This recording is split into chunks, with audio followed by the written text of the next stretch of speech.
असल तेजस्वी जी कभी कभी निर्णय लेने में चूक भी जाते हैं जी। वो लघु समाज का नेता अपने आप को मानते हैं नीतीश जी। जी। लेकिन अब नीतीश जी में वो बातें नहीं रही। जी। नीतीश जी जनता का विश्वास खो चुके हैं। मैंने पहले भी कहा था। जी। अब जो स्थिति बनी है, गलती से एक दो सीट कहीं मिल जाए तो मिल जाए, नहीं तो एनडीए गठबंधन को यहाँ 35-36 सीटें मिलने ही वाली हैं। बैद्यनाथ मेहता ने यह प्रयोग किया है, क्यों न हम समाज को एक सूत्र में बांधकर लड़ाई लड़ें जी। और जीत भी हासिल हो। लेकिन बैद्यनाथ मेहता की तरह सभी हिम्मत नहीं जुटा पाते हैं। क्षेत्र में किया हुआ भी नहीं होता है। जी। ठीक है, समाज में जीने के लिए संघर्ष करना पड़ेगा और हमें उसका एहसास भी था।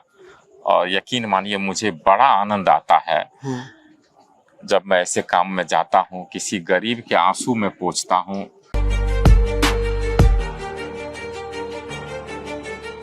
नमस्कार, भारत लाइव देख रहे हैं आप। देखिए, भारत लाइव की चुनावी यात्रा लगातार बिहार में घूम रही है। इस दौरान हम तीसरी बार सीमांचल की तरफ फिर एक बार आए हैं।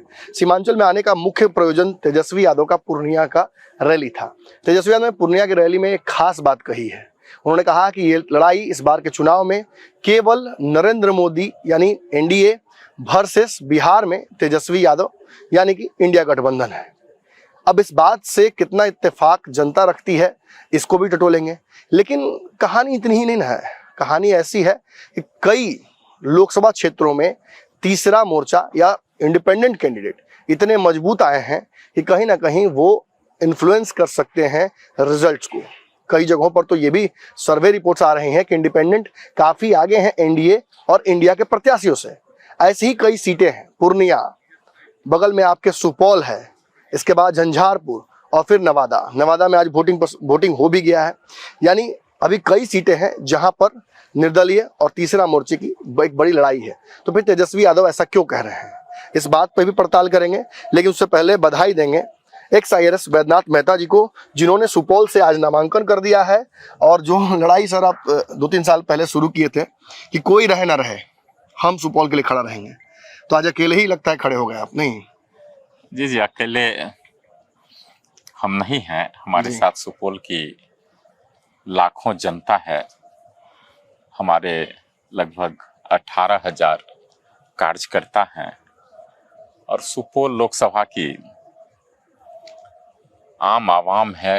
सभी जाति धर्म के लोग हमारे साथ हैं और निश्चित रूप से इस बार दल नहीं, लोग दिल से वोट करेंगे और बैद्यनाथ मेहता के लिए वोट करेंगे। सर, आज ही पूर्णिया की रैली में तेजस्वी यादव जी ने कहा है कि लड़ाई तो बस केवल एनडीए और इंडिया की है। तो आप लोग तो कहीं है या नहीं है उनके हिसाब से? असल तेजस्वी जी कभी कभी निर्णय लेने में चूक भी जाते हैं जी। और मेरा मानना है जो राष्ट्रीय जनता दल है जी। जातीय समीकरण छोड़ करके और कुछ समीकरण समझती ही नहीं है जी। और उनकी टीम जो है, सर्वे की टीम हो या और भी जो कैंडिडेट का चयन करते हैं जी। उसके लिए हमें लगता है कोई ठोस उनकी रणनीति नहीं होती है और ऐसी कोई व्यवस्था भी नहीं है जी। कि कैसे लोगों को लड़ाया जाए, किनको लड़ाया जाए। और मेरा मानना है अगर इसी चुनाव में अगर सही प्रत्याशी वो दे पाते जी। जो 15 से 20 सीटें वो जीत सकते थे। केवल कैंडिडेट सही नहीं देने के कारण अब जो स्थिति बनी है, गलती से एक दो सीट कहीं मिल जाए तो मिल जाए, नहीं तो एनडीए गठबंधन को यहाँ 35-36 सीटें मिलने ही वाली है। चलिए, एनडीए को 35 सीटें मिलेंगी। सुपौल उसमें से एक सीट होगी क्या? नहीं, सुपौल बिहार और देश में एक मिसाल कायम करेगा। जी। हम सुपौल मॉडल को लेके चले हैं जी। और आने वाले समय में सुपौल मॉडल का प्रयोग दूसरे प्रदेश के जो दिग्गज राजनेता हैं वो भी करेंगे। सुपौल हम जो दूसरे दल के लोग होते हैं, बड़े बड़े राजनीतिक दल, जी, समाज को तोड़ करके वो अपना समीकरण बैठाते हैं, टुकड़ों टुकड़ों में समाज को बांट देते हैं जी जात धर्म के नाम पर। बैद्यनाथ मेहता ने यह प्रयोग किया है, क्यों न हम समाज को एक सूत्र में बांधकर लड़ाई लड़ें जी और जीत भी हासिल हो। और मेरा मानना है जिस तरह से समर्थन मिल रहा है, आज जो हमने नामांकन के बाद जन आशीर्वाद सभा किया था, जी और जिस तरह से सभी समुदाय के लोग, सभी जात धर्म के लोग हमारे समर्थन में जुट गए, तो निश्चित रूप से मुझे लगता है लोग अमन चैन चाहते हैं, आपस में मिलजुल कर रहना चाहते हैं, प्रेम से रहना चाहते हैं, क्योंकि उन्हें अब पता चल गया है जो राजनीतिक पार्टियां हैं अपनी राजनीतिक रोटी सेकने के लिए, गद्दी को पाने के लिए तरह तरह के हथकंडे अपनाते हैं। जी और सबसे बड़ा हथकंडा जो है, भाई भाई में लड़ा देते हैं, खून खराबा तक हो जाता है, केस मुकदमा तक हो जाता है। जी लेकिन ये राजनीतिक पार्टियां पलटी मार देते हैं, जो अननेचुरल अलायंस तक कर बैठते हैं। जी तो निश्चित रूप से पिछले कई सालों में जो राजनीतिक पार्टियों का स्वभाव रहा है, उनका जो आचरण रहा है, और जिस तरह से पलटी मारते गए हैं, लोगों को अब यह समझ में आ चुका है जो राजनीतिक पार्टियां या उनके बड़े बड़े नेता, जी जिनको वो आदर्श मानते हैं, भगवान तक मानते हैं, उनकी पूजा करते हैं, फोटो लगाते हैं घर में, वो उनकी भावना के साथ खिलवाड़ करते हैं और थोप देते हैं कैंडिडेट को। और जब ऐसे कैंडिडेट का चयन हो जाता है जातीय समीकरण के हिसाब से, सामाजिक समीकरण मैं बिल्कुल नहीं बोलूंगा, जी जातीय समीकरण के हिसाब से जो दो गठबंधन बनाते हैं, जी जिस गठबंधन का जातीय समीकरण मजबूत होता है, उनके उम्मीदवार जीत जाते हैं। इस बार भी यही प्रयोग कमोवेश हुआ है, जी लेकिन बैद्यनाथ मेहता की तरह सभी हिम्मत नहीं जुटा पाते हैं, क्षेत्र में किया हुआ भी नहीं होता है। जी बैद्यनाथ मेहता पिछले 1 साल से जनता के बीच में गया है, उनके सुख दुख में साथ दिया है, उनकी आवाज बनकर हम लड़े भी हैं, हमने जनता का विश्वास हासिल किया है। तो निश्चित रूप से सर, भीड़ तो आप जुटा रहे हैं, वो तो हम लगभग 1.5-2 सालों से देख रहे हैं। इस दौरान हमने कई बार साक्षात्कार भी आपका किया, कई बार आपकी सभाओं में भी हम गए हैं। ये आप जब आए थे एनडीए में, उपेंद्र कुशवाहा की पार्टी ज्वाइन किया था आपने, उस वक्त भी भीड़ आपने जुटाई थी अच्छी खासी। कहाँ कमी रह गई? क्या नहीं समझा पाए आप एनडीए के नेताओं को कि भाई आपके जैसे कद वाले नेता को, सभी चर्चा आप ही के जैसे नेता की करते हैं कि जो ब्यूरोक्रेट्स भी हो, वो समझता भी हो, उसके पास पॉलिसी भी हो। सुपौल को बदलने को लेकर आपका एक हमने इंटरव्यू लिया जिसमें आपने किसानों की यहाँ समस्या बताई थी, बालू की समस्या बताई थी, बाढ़ की समस्या बताई थी, कैसे छात्रों को रोजगार दिया जा सकता है, सब आपने बताया था। माइग्रेशन रोकने का आपने टेक्निक बताया था। तो कमी कहाँ रह गई? कहाँ आपके पूजा में कमी रह गई कि उधर से भी सम्मान नहीं मिला? जो लोग राजनीतिक में पहले से स्थापित होते हैं, वो यह नहीं चाहते जो कोई नए लोग इसमें आ जाएं और फिर वो जनता के हक हकूक के लिए लड़े। जी वो पनपने से पहले ही कुचल देते हैं। यह प्रवृत्ति रही है, ताकि उनके द्वारा थोपे गए उम्मीदवार जी जो दिन को भी रात कहे, ऐसे उम्मीदवार को थोप देते हैं और जनता भी क्या करे, विवश होकर के उस सामाजिक समीकरण के हिसाब से वोट कर देती तो ये है। बात तो जनता भी जानती है, ये आम कार्यकर्ता भी जानते हैं, सभी जानते हैं कि दिलेश्वर कामत के लिए ये चुनाव बहुत अच्छा नहीं जाने वाला है। सर्वे रिपोर्ट्स में भी ये बातें आई थी, इसीलिए शायद आपका नाम भी आया था और इसीलिए आप एनडीए के मेन प्लान का हिस्सा थे। आपको बैकअप प्लान बना दिया और मेन प्लान दिलेश्वर कामत को बना दिया रातों रात। इसका नुकसान तो होगा एनडीए को। ये हुआ जब हम लोग वहां थे उस बीजेपी गठबंधन के साथ, तो उस समय जदयू दूसरे धड़ा के साथ थी, महागठबंधन में था। और जदयू के इस गठबंधन में आने के बाद तो ये सिटिंग सीट जदयू का था भी, लेकिन कई सर्वे इस बीच में हुए जी, बीजेपी ने भी कराई, कई सोर्स से करवाई, और सभी सोर्स से 4-5 सर्वे हुए, और हर एक सर्वे में बैद्यनाथ मेहता नंबर 1 पर था। जी, मुझे लगता है बीजेपी ने प्रयास किया भी होगा जो बैद्यनाथ मेहता को लड़ाया जाए, लेकिन जो यहाँ के स्थापित लोग हैं उनको यह गुमान गुरूर है जो हम जिसको टिकट बांध देंगे गला में, जिसको दे देंगे वही जीत जाएगा। ऐसा तो नहीं है सर कि लोग उसके किसी बेटा को आगे नहीं बढ़ने देना है। बिहार में दूसरा उपेंद्र कुशवाहा, दूसरा नीतीश कुमार नहीं होना चाहिए, दूसरा सम्राट चौधरी नहीं होना चाहिए। नहीं, ये भी बातें हैं जी, ये भी बातें हैं। थोड़ी सी टिकट देने में हमें लगता है बीजेपी से भी चूक हुई है। जी, आप लवकुश समाज के वोट को लेते हैं, कुशवाहा समाज की तादाद 5% से भी ज्यादा है। जी, अभी जो रिपोर्ट आई उस आधार पर लोग तो संख्या 8% भी कहते हैं, लेकिन जो जनगणना हुई अगर उसी को सत्य माने तो 5.26% है। जी, और 17 उम्मीदवार में एक भी कुशवाहा समाज के नहीं है। जी, तो निश्चित रूप से थोड़ा सा बीजेपी से भी इस समाज के लोग बहुत खफा हैं जो हमें प्रतिनिधित्व बीजेपी नहीं दे रही है।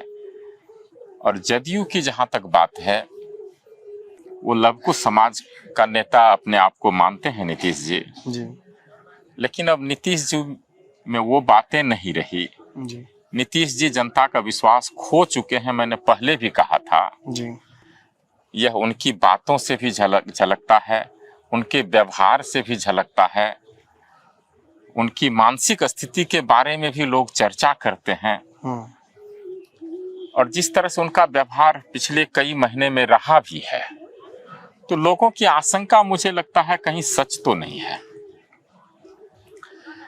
तो लोग विश्वास खो चुके हैं। और नीतीश जी जिस समाज का वोट लेकर के, जो उसका कोर वोट था जी, लवकुश समाज का, उस समाज के किसी भी लोगों को उसने आगे नहीं बढ़ाया। जी, यह संशय उसके मन में हमेशा रहता है, जो इसी वोट से हम जीतते हैं, अगर इस समाज के लोग को हम आगे बढ़ा दें तो फिर वह नेता हो जाएगा और हमारा पत्ता कट जाएगा। केवल ये समस्या केवल आरजेडी में, मतलब केवल नीतीश कुमार, उपेंद्र कुशवाहा और वो भाजपा के खेमे में नहीं है।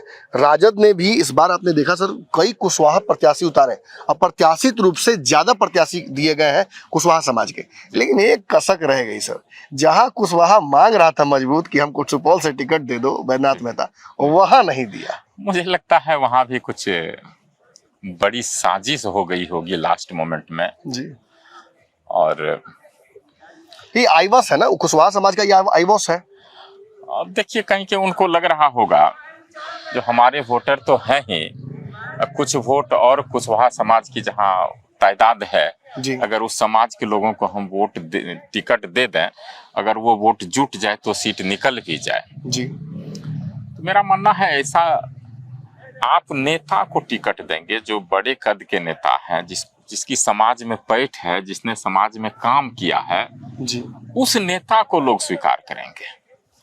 जहां तक कुशवाहा समाज की बात है, यह विशुद्ध रूप से आज भी एनडीए कैडर का वोट है। जी, और जब तक ऐसे नेता नहीं आएंगे जो उनका विश्वास जीत सके और उनके परीक्षा में खरा ना उतर सके, तो जनता दूसरे गठबंधन से भी अगर कुशवाहा समाज के लोग आते हैं तो उनको वोट नहीं करेगी। राजद के दिग्गज नेता हैं देवेंद्र यादव से मिले भी थे, उन्होंने इस्तीफा दे दिया है पार्टी से। उन्होंने कहा कि जानबूझकर पार्टी कुछ प्रत्याशियों को, जैसे आपका भी उन्होंने नाम लिया, पप्पू यादव का नाम लिया, जानबूझकर निर्दलीय बनाया जा रहा है उनको, ताकि लड़ाई भाजपा की तरफ मजबूत हो जाए। ऐसा कुछ है क्या? देखिए, देवेंद्र यादव जी बहुत बड़े कद के नेता हैं, समाजवादी नेता हैं, इसी हवाले पर इस्तीफा दे दिया उन्होंने। और उन्होंने कई मौके पर आरजेडी का बहुत जोरदार समर्थन भी दिया।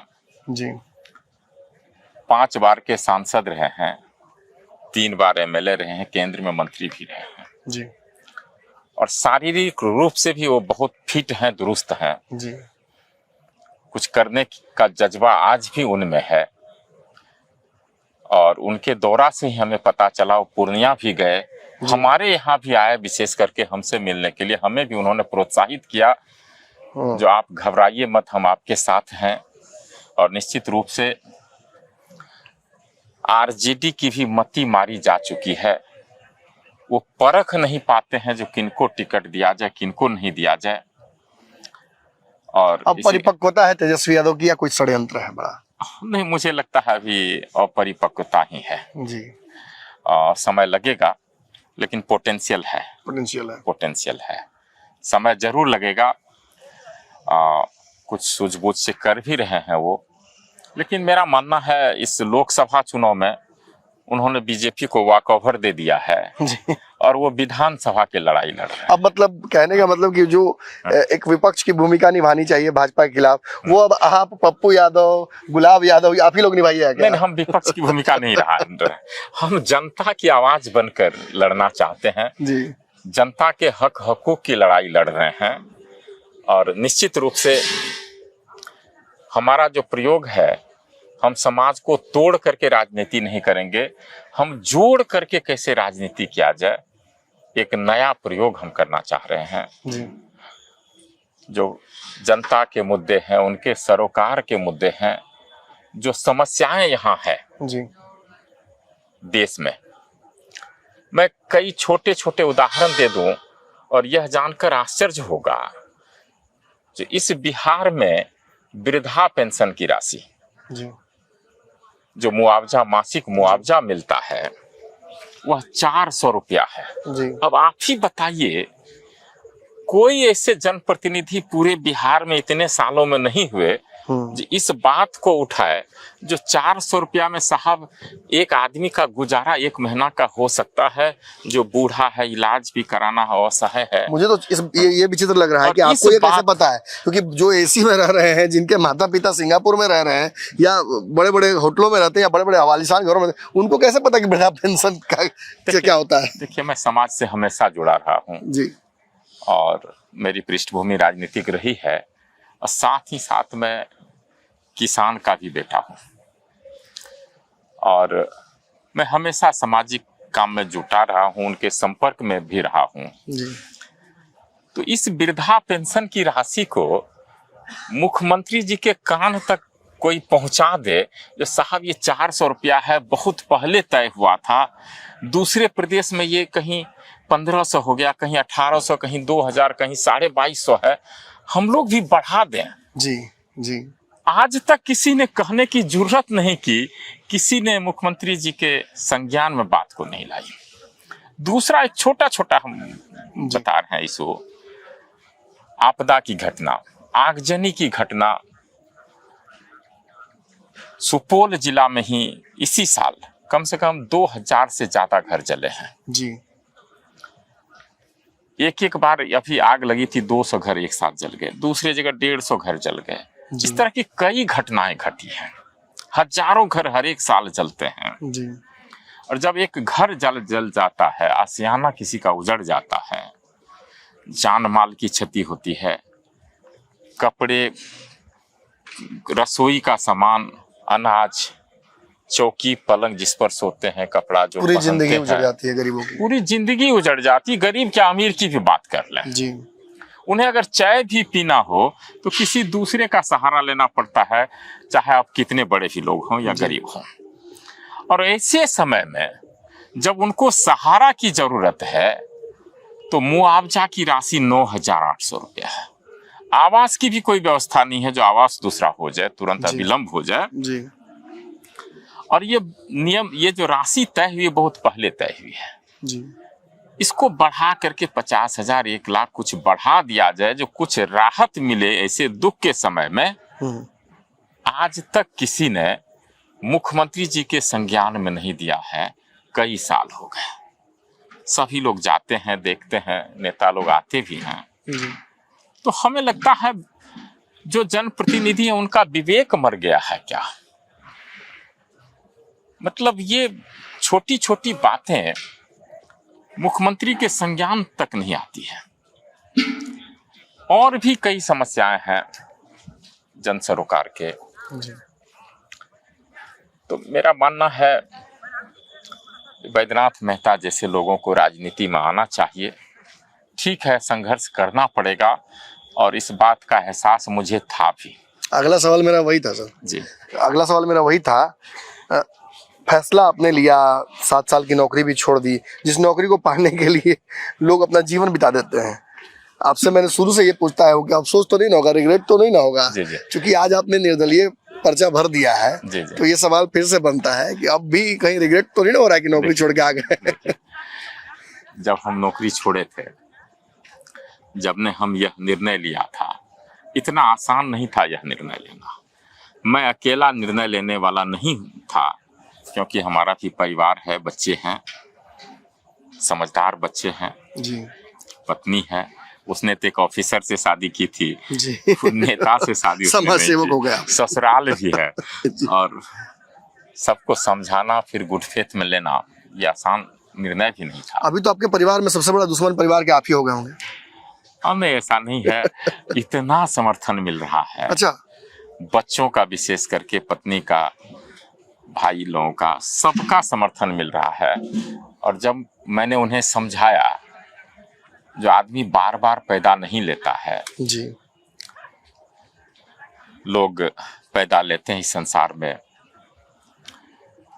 बड़े होते हैं, जवान होते हैं, शादी होती है, बच्चे होते हैं, बूढ़े होते हैं, मर जाते हैं,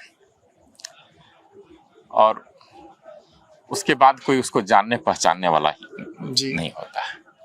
बहुत कम ऐसे लोग हैं जो समाज के लिए जीते हैं। ठीक है, समाज में जीने के लिए संघर्ष करना पड़ेगा, और हमें उसका एहसास भी था। और यकीन मानिए, मुझे बड़ा आनंद आता है जब मैं ऐसे काम में जाता हूँ, किसी गरीब के आंसू में पोंछता हूँ, उसके दुख दर्द में उसके साथ खड़ा होता हूँ। उनको बात से भी भरोसा है, जैसे भी है, एक विश्वास लोगों को कायम होता है, इस तरह की बातें हो सकती है। जी। उनके सपने भी पूरे हो सकते हैं। जी। और मेरा मानना है, जब कोई ठोस निर्णय अगर ले लिया जाए, दूरगामी नीति बनाई जाए, जी। तो कोई ऐसी समस्या नहीं है जिसका समाधान नहीं हो सकता है। और बिहार के लोगों का क्या दोष है? बिहारी से ज्यादा मेहनती मेरा मानना है देश के किसी प्रदेश के लोग को तो छोड़िए, दुनिया में किसी देश के लोग नहीं होते हैं इतने मेहनती। जितना भी मेहनत वाला काम करते हुए आदमी आपको दिख जाए, बिहारी तो आप उसमें से 90% बिहारी ही पाइएगा। चाहे रेलवे स्टेशन पर कुल्ली का काम करता हो, अब तो ट्रॉली वाला हो गया है, जी। मकान में काम करता हुआ दिखता होगा, चिलचिलाती धूप में हो, जाड़े में हो, बरसात में हो, कोई ईटा उगता हुआ आदमी मिल जाए, कोई कठिन काम करने वाला अगर आदमी मिल जाए, तो आप यह जरूर मान के चलिएगा यह बिहारी होगा। जी। और ब्रेन की बात करें, आप अमेरिका चले जाइए, इंग्लैंड चले जाइए, सॉफ्टवेयर कंपनी का बड़ा बड़ा CEO देखिए, IAS ऑफिसर, IPS ऑफिसर देश के कोने में जाइएगा तो आपको बिहारी मिलेंगे। जी। तो जब यहाँ इतना टैलेंट है, यहाँ के लोग इतने मेहनती हैं, तो कौन ऐसा कारण है जो बिहार हर एक मामले में फिसड्डी है, निचले पायदान पर है? इसमें बिहार की जनता को मैं कहीं से दोषी नहीं मानता हूँ।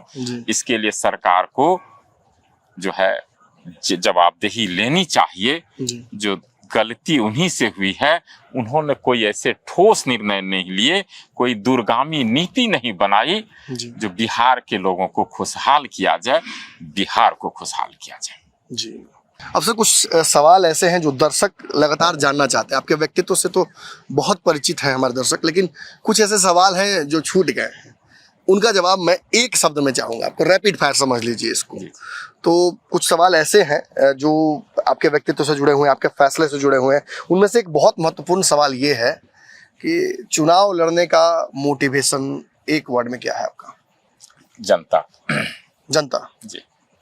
सुपौल की सीट से वैसे तो सभी पार्टियों ने पिछड़ा प्रत्याशी ही दिया है या OBC प्रत्याशी दिया, आपको क्या लगता है इस सीट से ओबीसी को मिलना चाहिए या सवर्णों को भी मिल सकता है? कैंडिडेट को देख करके देना चाहिए, उनकी योग्यता को देख। योग्यता एक बड़ा पैमाना है आपके हिसाब से इस सीट पर प्रत्याशी। देशों का मत जीत रहे हैं या लड़ाई में ही नहीं है? लड़ाई में नहीं है। आपकी मुख्य लड़ाई किससे है? मेरी लड़ाई खुद से है, जनता के लिए है। लालू यादव ने एक बड़ा संघर्ष किया है, आप सभी जानते हैं, हम भी जानते हैं, दर्शकों को भी ये पता है, गरीबों के मसीहा कहे जाते हैं। नीतीश कुमार ने एक विकास की अलग कहानी बिहार में लिखी है। दोनों में से किसी एक को चुनना हो तो? देखिए, दोनों में अभी कोई चुनने लायक नहीं है। नन। तेजस्वी यादव और चिराग पासवान, दोनों में से किसी एक को चुनना हो अगला 2025 की लड़ाई को देखते हुए? बड़ा कठिन प्रश्न है जी। No comment. युवा होना चाहिए, कोई युवा तो होना चाहिए। युवा में और भी युवा है, और भी युवा है और चेहरे हैं, लेकिन युवा ही हो। युवा ऑब्वियसली। अच्छा, अगर एक ब्यूरोक्रेट के जीवन के तौर पर आपने एक लंबा जीवन देखा है, एक नेता के तौर पर भी आपका एक लंबा एक्सपीरियंस हो गया है, दोनों में से बेहतर जीवन किसमें है आपका? देखिए, राजनीति में संघर्ष है, वहाँ आराम है। वहाँ आराम है। और अगर बैद्यनाथ मेहता के लिए कहिए तो राजनीति में आनंद आता है। सुपौल या दिल्ली? सुपौल के माध्यम से दिल्ली। सुपौल के माध्यम से दिल्ली, लेकिन दिल्ली जाना है। दिल्ली जाना। अच्छा, एक अक्सर देखते हैं जब नेता भाषण देते हैं तो वो कहते हैं बदलाव करना है। बदलाव दो तरीके का होता है। लोग कहते हैं सामाजिक बदलाव होना चाहिए, एक लंबा संघर्ष रहा है, और फिर कहते हैं आर्थिक बदलाव होना चाहिए, आर्थिक जो विसंगतियां हैं वो दूर होनी चाहिए। आपको क्या लगता है ज्यादा जरूरी क्या है? देखिए, मेरा मानना है जब सामाजिक बदलाव होगा तो आर्थिक बदलाव भी होगा। क्योंकि रैपिड फायर है, इसमें हम ज्यादा क्या कहें जी। जिस दिन सामाजिक बदलाव हो जाएगा तो आर्थिक बदलाव भी आएगा। ज्यादा जरूरी एजुकेशन है या रोजगार जरूरी है? देखिए, दोनों एक दूसरे से संबंध भी है। जब एजुकेशन होगा तो रोजगार भी होगा। नरेंद्र मोदी एक नेता के तौर पर, देश के प्रधानमंत्री के तौर पर लगातार काम कर रहे हैं, उनके समानांतर राहुल गांधी को रिप्रेजेंट किया जाता है। मुझे लगता है आज कोई नहीं। आज कोई नहीं है? कोई, मतलब उनके समानांतर कोई नहीं? आज के समय में कोई नहीं। विपक्ष बार बार आरोप लगाता है कि ईडी, सीबीआई और जो एजेंसियां हैं उनका दुरुपयोग होता है। आपको क्या लगता है, हाँ या ना? देखिए, ये सभी राजनीतिक पार्टियां करती हैं जी, और ऐसा नहीं है कोई दूध के धुले पे। आपको लगता है राजनीति में, आखिरी सवाल है मेरा, राजनीति में सबसे बड़ा पाप क्या है, भ्रष्टाचार या परिवारवाद? देखिए, मैं इन दोनों चीजों से इत्तेफाक नहीं रखता हूं। पाप यह है, जिस जनता ने आपको चुना है, आप उसके सुख दुख दर्द में नहीं रहते हैं, उनके लिए काम नहीं करते हैं, आप भूल जाते हैं जो आप जनता के सेवक हैं, आप अपने आप को जनता का मालिक समझने लगते हैं, भूल वहीं हो जाती है। तो मुख्य जो पाप है जनता को भूल जाना। जी। जनता भूल जाए तो? हाँ, आप अगर जनता को भूलेंगे तो निश्चित रूप से एक आध बार भावना में बह भी जाएंगे जी, लेकिन अंत में जनता भी आपको भूलेगी, यह तय है, और सुपौल में वही होने वाला है। देखिए, बैद्यनाथ मेहता है, बहुत कैंडिड तौर पे इनसे हमने बातचीत की, नामांकन आज भरा है इन्होंने, और सीधी बात है, चूंकि अब कोई गॉडफादर नहीं है, अब किसी पॉलिटिकल पार्टी का सर पर हाथ नहीं है। कई पार्टियों ने अप्रोच भी किया था कि हमारे सिंबल पर लड़ जाइए। इन्होंने कहा कि जब जनता के भरोसे आए हैं तो किसी की छत्र छाया में क्यों जाना, और अब निर्दलीय इन्होंने यहाँ से नामांकन कर दिया है और आपके बीच आ गए हैं। सुपौल की लड़ाई जो दो पक्षीय थी अब त्रिकोणीय हो गई है, और मुख्यतः मैं चाहूँगा दर्शकों से कि इस पंचनामा में आपका इन्वॉल्वमेंट भी बहुत ज़रूरी है। ये त्रिकोणीय लड़ाई में मुख्य दो लड़ाई किसके बीच में है, आप कमेंट सेक्शन में आकर जरूर बताइए। धन्यवाद।